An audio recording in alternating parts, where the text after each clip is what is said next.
Hello, my Socratica friends. We're here to help you be a great student.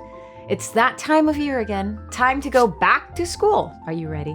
You might be nervous if school hasn't always gone smoothly for you. We have 10 pieces of advice that should make a big difference. Ready? Tip number 1, get organized. This means cleaning your room and making sure you have a place for all your books, class notes, and office supplies. Find yourself a clean, quiet, well-lit place to read and write.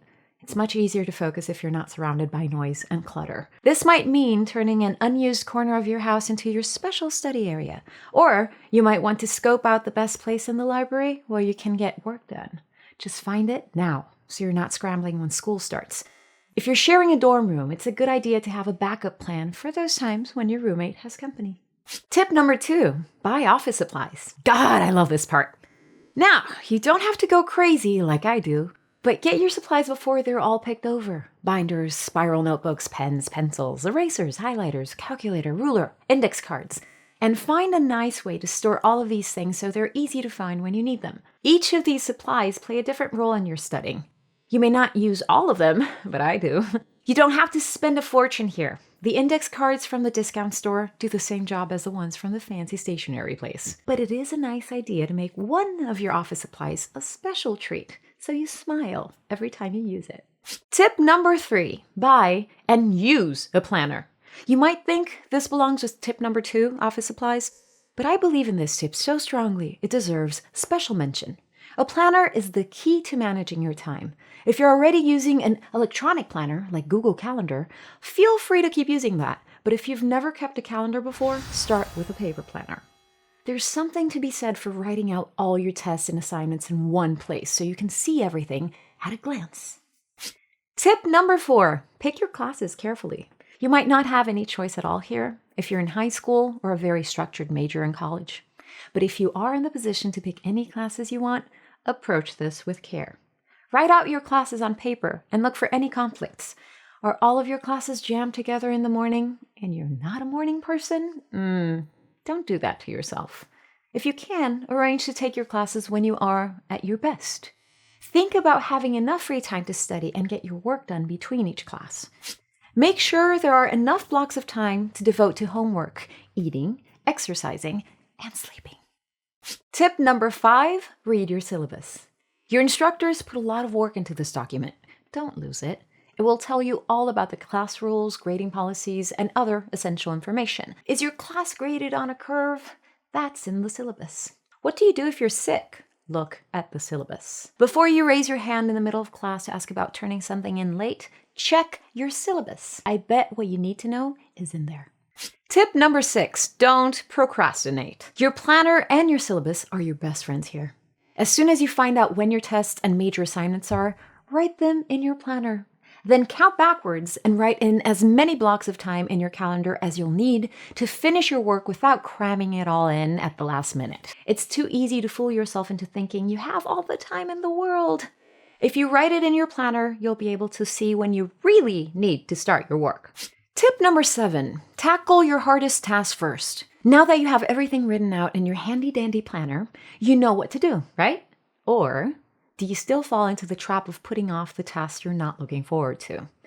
You need to read 10 pages of grammar by your next German class, but you'd really rather do your math homework?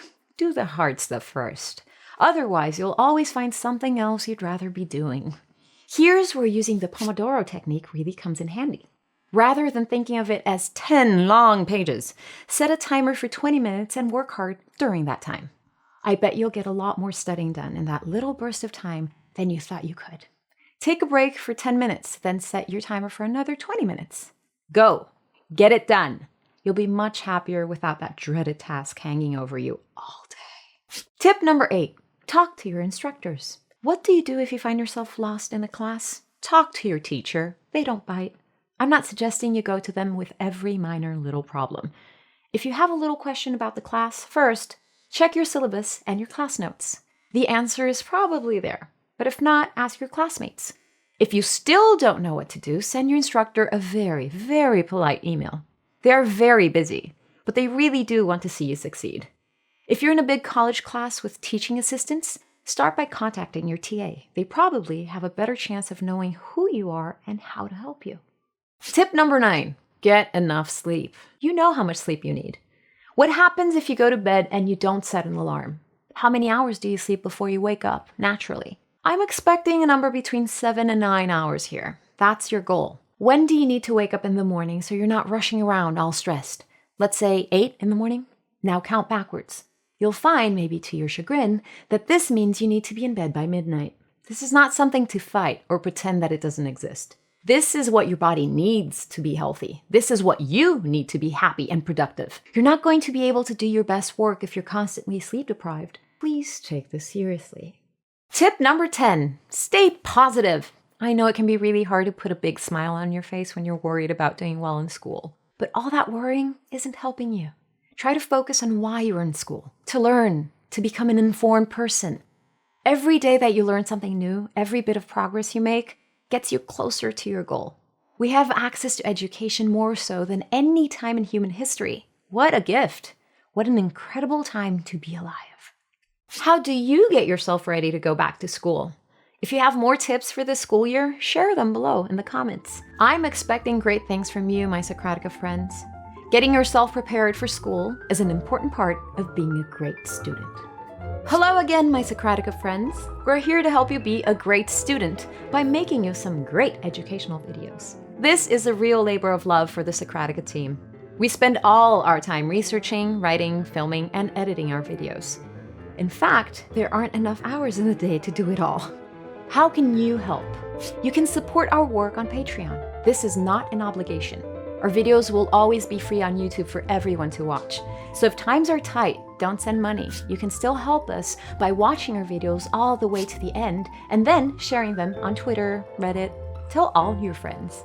If our work is valuable to you, please help us continue. Thank you.